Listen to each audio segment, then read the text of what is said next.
வணக்கம். ரூபவாயினியின் பிரதான செய்திகள். செய்திகளோடு இணைந்திருக்கின்ற நான் AM ரிஸ்மி. ரஜினி ஆண்ட்ரூ. முதலில் தலைப்புச் செய்திகள். அரசாங்க பகுப்பாய்வு திணைக்களத்தின் புதிய கட்டடம் ஜனாதிபதியினால் திறந்து வைப்பு. 25 லட்சத்திற்கும் அதிகமான பாவனையாளர்களின் மின்சார கட்டணத்தில் மாற்றம் ஏற்பட மாட்டாது என்று அறிவிப்பு. கடந்த 2 வருடங்களுடன் ஒப்பிடுகையில் இவ்வருடம் இன்ஃபுளுன்சா வைரஸினால் பீடிக்கப்பட்ட நோயாளர்களின் எண்ணிக்கையில் அதிகரிப்பு. சிங்கள தமிழ் மக்களிடையே அமைதியற்ற நிலை காணப்படுவதாக சர்வதேசத்துக்கு எடுத்துக் காட்டுவதற்கு சில பிரிவினர் மேற்கொள்ளும் முயற்சி தடுக்கப்பட வேண்டும் என்று பிரதமர் தெரிவிப்பு. 23வது பொதுநலவாய தலைவர்களின் மாநாடு எதிர்வரும் நவம்பர் மாதம் இலங்கையில். நாளை பாகிஸ்தானில் பொது தேர்தல். இனி விரிவான செய்திகள். ரசாயன பகுப்பாய்வாளர் திணைக்களத்தின் ஆய்வுக்கூடம், அலுவலகம் ஆகியன புதிய கட்டிடத்தில் நிறுவப்பட்டுள்ளன. பத்திரமுள்ள பெலவத்தையில் இந்த புதிய கட்டிடம் அமைந்துள்ளது. ஜனாதிபதி மஹிந்த ராஜபக்ஷ புதிய கட்டிடத்தை இன்று திறந்து வைத்தார். அரசாங்க பகுப்பாய்வு திணைக்களம் இதுவரை காலமும் கொழும்பு சுதந்திர சதுக்கத்தில் உள்ள பழைய கட்டிடம் ஒன்றில் இயங்கி வந்தது. அங்கு இடவசதியின்மையால் பல பிரச்சனைகள் எதிர்நோக்கப்பட்டன. இன்று திறந்து வைக்கப்பட்ட 5 மாடி கட்டிடத்தை அமைப்பதற்கு அரசாங்கம் 139 கோடி ரூபாய்க்கும் அதிகமான தொகையை செலவிட்டது. DNA ஆய்வுக்கூட வசதிகள் உள்ளிட்ட நவீன தொழில்நுட்ப வசதிகள் இந்த புதிய கட்டிடத்தில் ஏற்படுத்தப்பட்டுள்ளன. அரசாங்க பகுப்பாய்வு நிலையம் 1904ஆம் ஆண்டு நிறுவப்பட்டது. பின்னர் அது 1913ஆம் ஆண்டு திணைக்களமாக மாறியுள்ளது. நீதியமைச்சின் கீழ் வழக்குகள் தொடர்பான விஞ்ஞான ரீதியான ஆய்வுகளை நடத்துவது பகுப்பாய்வு திணைக்களத்தின் முக்கிய பணியாகும். இன்றைய வைபவத்தில் அமைச்சர் ரவுப் ஹக்கீம், அமைச்சின் செயலாளர் சட்டத்திரணி கமலினி சில்வா, அரசாங்க பகுப்பாய்வாளர் NM லியனாராச்சி ஆகியோர் கலந்து கொண்டனர். 25 லட்சத்திற்கும் அதிகமான பாவனையாளர்களின் மின்சார கட்டணத்தில் மாற்றம் ஏற்பட மாட்டாதென்று பொது பயன்பாட்டு ஆணைக்குழு தெரிவித்துள்ளது. புதிய திருத்தங்களை செயற்படுத்துவது தொடர்பாக ஜனாதிபதி மஹிந்த ராஜபக்ஷ அறிவித்த நிவாரணங்கள் மக்களுக்கு வழங்கப்படும். உத்தேச திருத்தத்தின்படி மாதம் ஒன்றிற்கு 30 அலகுகளை பயன்படுத்தும் பாவனையாளர்களுக்கான கட்டணம் 53% வரை அதிகரிக்கப்படவிருந்தது. 30 தொடக்கம் 60 வரையான அலகுகள் மின்சாரத்தை பயன்படுத்தும் பாவனையாளர்களின் கட்டணத்தை 66% அதிகரிக்க உத்தேசிக்கப்பட்டிருந்தது. ஆயினும் ஜனாதிபதி அறிவித்துள்ள நிவாரணத்தின்படி 0 அலகு தொடக்கம் 60 அலகு வரையான மின்சார கட்டணம் அதிகரிக்கப்பட மாட்டாது. 60 தொடக்கம் 90 அலகுகள் வரை ஒரு அலகிற்கான கட்டணம் 12 ரூபாவாக இருக்கும். 90 அலகுகளுக்கு கூடுதலான மின்சாரத்திற்கு அலகொன்றிற்கு 26 ரூபாய் 50 அறவிடப்படும். 40% எரிபொருள் சீராக்கல் கட்டணமும் அறவிடப்படும். 120 தொடக்கம் 180 அலகுகள் வரையான பாவனையாளர்களிடம் இருந்து ஒரு அலகிற்கு 30 ரூபாய் 50 அறவிடப்படும். எரிபொருள் சீராக்கல் கட்டணம் 40% 180 அலகுகளை தாண்டும் அநேகமானோர் வர்த்தகர்கள் ஆவர். இந்த பிரிவில் ஒரு அலகுக்கான மின் கட்டணம் 42 ரூபாவாகும். 40% எரிபொருள் சீராக்கல் கட்டணமும் அறவிடப்படும். கடந்த 2 வருடங்களுடன் ஒப்பிடுகையில் இவ்வருடம் இன்ஃபுளுன்சா வைரஸினால் பாதிக்கப்பட்டவர்களின் எண்ணிக்கை அதிகரித்திருப்பதாக சுகாதார அமைச்சு தெரிவித்துள்ளது. கடந்த மாதம் தொடக்கம் இதுவரை இன்ஃபுளுன்சா நோயால் பீடிக்கப்பட்ட 192 நோயாளர்கள் இனங்காணப்பட்டுள்ளனர் என்று மருத்துவ ஆராய்ச்சி நிலையம் தெரிவித்துள்ளது. புதிய இன்ஃபுளுன்சா வைரஸ் சுவாச அவயங்களூடாக உடலில் பிரவேசிக்கின்றன. இருமல், தடிமன், காய்ச்சல், சுவாசிப்பதில் அசௌகரியம், உடல் நோ, தலைவலி ஆகியன இந்த நோய்க்கான அறிகுறிகள் என கருதப்படுகின்றன. இந்த நிலைமை 2 நாட்களுக்கு மேல் நீடித்தால் அது இன்ஃபுளுன்சா நோயின் ஆரம்ப கட்டமாக கருதப்படும் என்று மருத்துவர்கள் சுட்டிக்காட்டுகின்றனர். 2 வயதிற்கு உட்பட்ட குழந்தைகள், கர்ப்பிணி தாய்மார், 60 வயதை தாண்டியவர்கள் ஆகியோர் இலகுவில் இந்த நோயினால் பீடிக்கப்படலாம். இந்த வைரஸ் பற்றியும் சிகிச்சை முறைகள் பற்றியும் பிரதான வைத்தியசாலைகளின் உத்தியோகத்தர்களுக்கு அறிவுறுத்தப்பட்டுள்ளது. பயிற்சி மற்றும் உபகரணங்களும் வழங்கப்பட்டுள்ளன. உரிய மருந்துகள் வைத்தியசாலைகளுக்கு விநியோகிக்கப்பட்டுள்ளன. இந்த நோயை பரிசோதிப்பதற்கான வைத்திய ஆய்வு நிலையங்கள் 24 மணி நேரமும் திறந்திருக்கும். முன்கூட்டியே இந்த நோயை இடங்காண்பதன் மூலம் இலகுவில் அதனை குணப்படுத்த முடியும். நோய் அறிகுறிகள் தென்பட்டவுடனேயே அரசாங்க வைத்தியசாலை ஒன்றிற்கு செல்லுமாறு சுகாதார அதிகாரிகள் மக்களுக்கு வேண்டுகோள் விடுத்துள்ளனர். 23வது பொதுநலவாய தலைவர்கள் மாநாடு எதிர்வரும் நவம்பர் மாதம் இலங்கையில் நடைபெறவுள்ளது. பிரிட்டிஷ் குடியேற்ற ஆட்சியின் கீழ் இருந்த நாடுகளை ஒன்றிணைத்த பொதுநல அமைப்பு உருவாக்கப்பட்டது.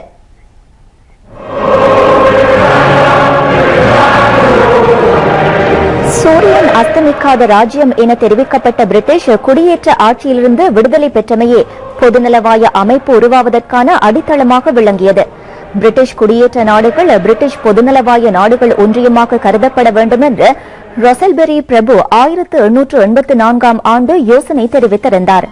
1887 ஆண்டு தொடக்கம் பிரிட்டிஷ் மற்றும் குடியேற்ற நாடுகளின் தலைவர்களுக்கு இடையில் நடைபெற்ற மாநாடு புதிய கூட்டணி ஒன்றிற்கு அடித்தளமிட்டது.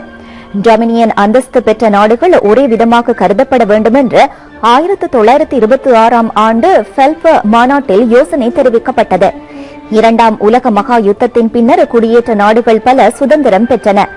1947 ஆண்டு லண்டனில் நடைபெற்ற மாநாட்டு அறிக்கையின்படி பிரிட்டன் என்ற சொல்லை நீக்கி பொதுநலவாய நாடுகள் என இது அழைக்கப்பட வேண்டும் என்று வரலாற்றில் முதற் தடவையாக தீர்மானிக்கப்பட்டது. சிங்கள மற்றும் தமிழ் இனத்தவர்களிடையே அமைதியற்ற நிலை காணப்படுவதாக சர்வதேசத்திற்கு எடுத்துக் காட்டுவதற்கு சில பிரிவினர் மேற்கொண்டு வரும் முயற்சியை தடுக்க வேண்டும் என்று பிரதமர் DM ஜெயரத்ன தெரிவித்துள்ளார். சவுதி அரேபியாவில் இலங்கைக்கான புதிய தூதுவராக நியமிக்கப்பட்டுள்ள வி கிருஷ்ணமூர்த்தி பிரதமரை சந்தித்தார். அதன்போது பிரதமர் இந்த விடயத்தை குறிப்பிட்டார். முஸ்லிம் மக்களும் சிங்கள மக்களும் எப்பொழுதும் நல்லுறவுடன் வாழ்ந்து வருகின்றனர். இலங்கையில் உள்ள எதிர்க்கட்சி செயற்பாட்டாளர்கள் சிலர் மேற்கொண்டு வரும் உண்மைக்கு புறம்பான தகவல்களினால் சர்வதேசம் தவறாக வழிநடத்தக்கூடும். இது தொடர்பில் கூடுதலான கவனம் செலுத்த வேண்டும். முஸ்லிம் நாடுகளுக்கு இதனை தெளிவுபடுத்துவது அந்த நாடுகளில் உள்ள தூதுவர்கள் மற்றும் உயர்ஸ்தானிகர்களின் பொறுப்பாகும் என்று பிரதமர் மேலும் தெரிவித்தார். ஸ்ரீ கிருஷ்ணமூர்த்தி இம்மாதம் 20ஆம் தேதி சவுதி அரேபியாவில் தமது கடமைகளை மேற்கொள்ள உள்ளார்.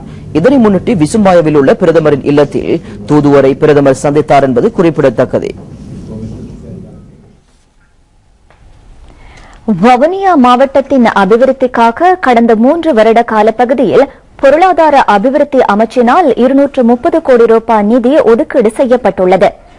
இந்த வருடத்திலும் 76 கோடி ரூபாய் நிதியினால் அபிவிருத்தி நடவடிக்கைகள் முன்னெடுக்கப்பட்டுள்ளன. வவுனியா மாவட்ட அபிவிருத்தி குழு கூட்டத்தில் இந்த விடயங்கள் தெரிவிக்கப்பட்டன. பிரதி அமைச்சர் சுசாந்த புஞ்சி நிலைமையின் தலைமையில் வவுனியாவில் நேற்று இந்த கூட்டம் நடைபெற்றது. குடிநீர், நீர்ப்பாசனம், கல்வி ஆகிய துறைகளின் அபிவிருத்திக்காக இவ்வருடத்தில் நிதி ஒதுக்கப்பட்டுள்ளது.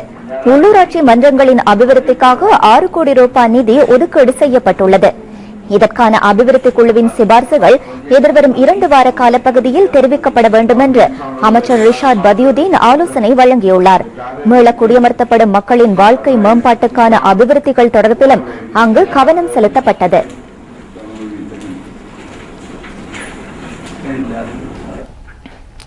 வெசாக் தினத்தை முன்னிட்டு தான சாலைகளையும் வேறு பல நிகழ்ச்சிகளையும் நடத்தும் முறை தொடர்பாக தீர்மானம் மேற்கொள்ளப்பட்டுள்ளது.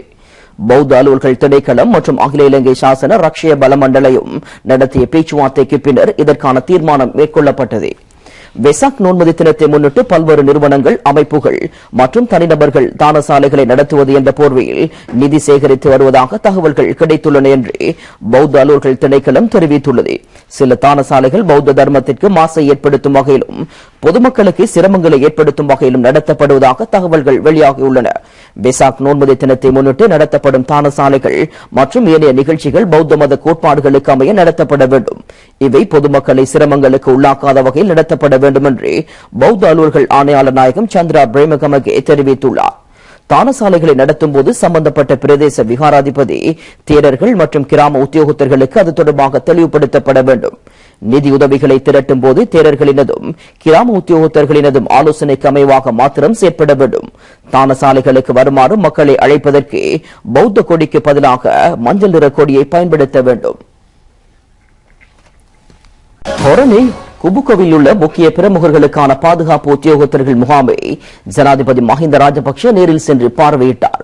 மிட்லண்ட் எனும் பழைய கட்டடம் அலரி விடுதி என பெயர் மாற்றம் செய்யப்பட்டு புனரமைக்கப்பட்டுள்ளது. போலீஸ் மாதிபர் NK இலங்ககோ நேற்று இதனை திறந்து வைத்தார்.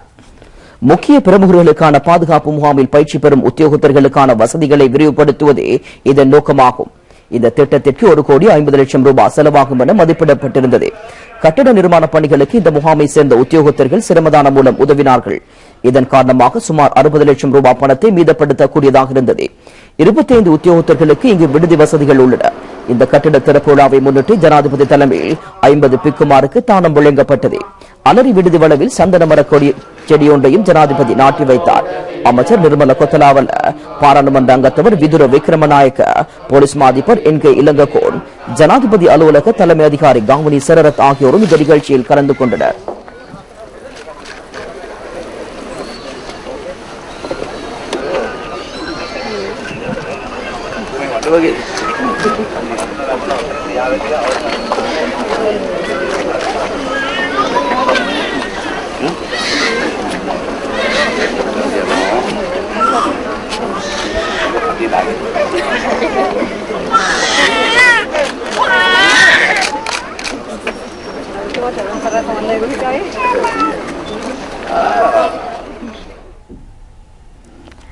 மஹிந்த சிந்தனை தொலைநோக்கிற்கு அமைவாக தோட்டப்புறங்களில் உள்ள ஆலயங்களுக்கும் நிதியுதவிகள் வழங்கப்பட்டு வருகின்றன. இந்த நிதியுதவியின் கீழ் தோட்ட ஆலயங்களின் நிர்மாண பணிகள் பூர்த்தி செய்யப்பட்டு வருகின்றன. பூண்டுலோயா கைப்புக்கலை மேல் பிரிவு ஸ்ரீ முத்துமாரியம்மன் ஆலயத்திற்கான வர்ணப்பூச்சிகள் வழங்கப்பட்டுள்ளன. மத்திய மாகாண சபை உறுப்பினர் எம் ரமேஷ் இதற்கான நடவடிக்கைகளை மேற்கொண்டிருந்தார்.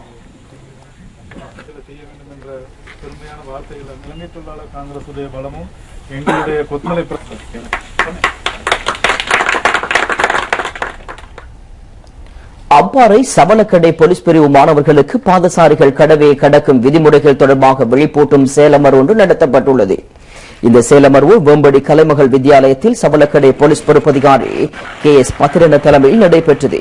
இம்மாதம் 6ஆம் தேதி முதல் முன்னெடுக்கப்பட்டுள்ள வீதி விபத்து தொடர்பாக விழிப்பூட்டும் அரசாங்க நிகழ்ச்சி திட்டத்தின் கீழ் இந்த சேலமர்வு நடத்தப்பட்டது.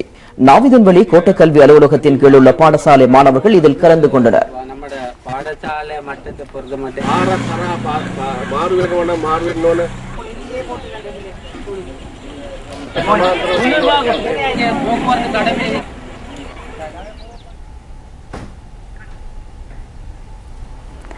கிழக்கு மாகாணத்தில் வாக்காளர் இடாப்பு மீளாய்வு நடவடிக்கைகள் மாவட்ட தேர்தல் அலுவலகங்களினால் முன்னெடுக்கப்பட்டு வருகின்றன. மட்டக்களப்பு மாவட்ட தேர்தல் அலுவலகத்திலும் வாக்காளர் இடாப்பு மீளாய்வு நடவடிக்கை இடம்பெற்று வருகிறது. தேர்தல் சட்டத்திற்கு அமைய சகல ஆவணங்களையும் உறுதி செய்வது தொடர்பாக விளக்கமளிக்கும் செயலமர்வும் இங்கு இடம்பெற்றது. இந்நிகழ்வில் பிரதம அதிதியாக மட்டக்களப்பு உதவி தேர்தல் ஆணையாளர் அசங்க ரத்நாயக்க கலந்து கொண்டார். அனுராதபுரம் மாவட்டத்தில் உர உற்பத்தி தொழிற்சாலை ஒன்றை நிறுவுவதற்கு அமைச்சரவை அங்கீகாரம் வழங்கியுள்ளது. பலுகஸ்கவ பிரதேச செயலக பிரிவில் யான் ஓயாவிற்கு அருகில் இந்த உர தொழிற்சாலை நிறுவப்பட உள்ளது. அமைச்சர்கள் பேசேன கமகே, ரிஷாட் பதியுதீன் ஆகியோர் இந்த யோசனையை சமர்ப்பிக்கின்றனர். சிறு கைத்தொழில் துறை தலைமைத்துவம் மற்றும் தொழிலாண்மை ஆகியவற்றை மேம்படுத்தும் திட்டத்தின் 3ஆம் கட்டத்திற்கு சுழற்சி நிதி பயன்படுத்தப்படும். 30 கோடி ரூபாய் இந்த நிதியில் உள்ளது. அமைச்சர் ரிஷாட் பதியுதீன் இது தொடர்பாக சமர்ப்பித்த யோசனைக்கு அமைச்சரவை அனுமதி வழங்கியுள்ளது.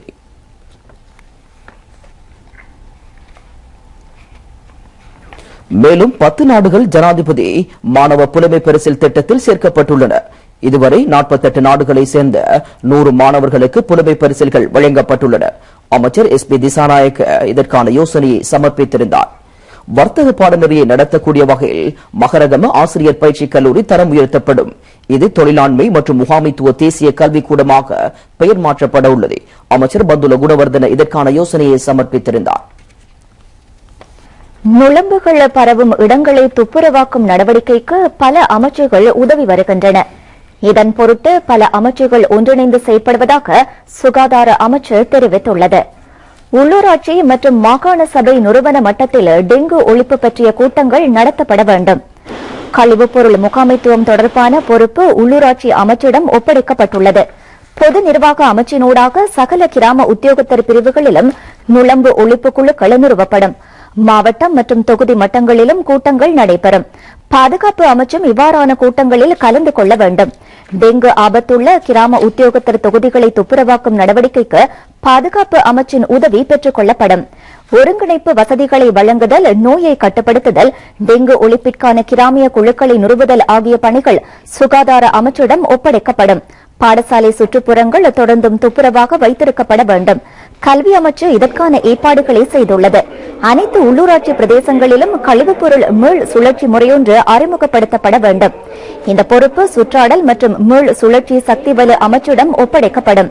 அமைச்சர் மைத்ரிபால சிறிசேன நேற்று சமர்ப்பித்த இந்த யோசனைக்கு அமைச்சரவை அங்கீகாரம் வழங்கியுள்ளது. மட்டக்களப்பு தம்புலுவில் தாளையடி சிவன் ஆலயம் சிறப்பான முறையில் புனருத்தாரணம் செய்யப்பட உள்ளது. இதற்கு பொருளாதார அபிவிருத்தி அமைச்சு 5 லட்சம் ரூபாய் நிதியை ஒதுக்கீடு செய்துள்ளது. தேசத்திற்கு மகுடம் தேசிய அபிவிருத்தி கண்காட்சி வேலை திட்டத்திற்கு அமைய மத வழிபாட்டு தலங்களை புனரமைக்கும் வேலை திட்டத்தின் கீழ் இதற்கான நடவடிக்கை முன்னெடுக்கப்பட்டுள்ளது. ஆலய தர்மகர்த்தா ஜீவராஜா தலைமையில் இது தொடர்பான நிகழ்வு நடைபெற்றது. ஆலய பிரதம குரு சிவஸ்ரீ கானா கோவிந்தராஜா விசேட பூஜை வழிபாடுகளை நடத்தினார். இதன் பின்னர் பாராளுமன்ற உறுப்பினர் PHPS என புனருத்தாரண வேலைகளை ஆரம்பித்து வைத்தார்.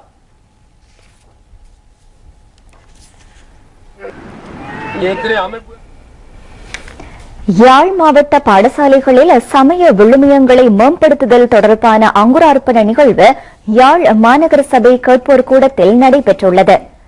யாழ் மாநகர முதல்வர் யோகேஸ்வரி பட்குணராஜா இதற்கு தலைமை தாங்கினார்.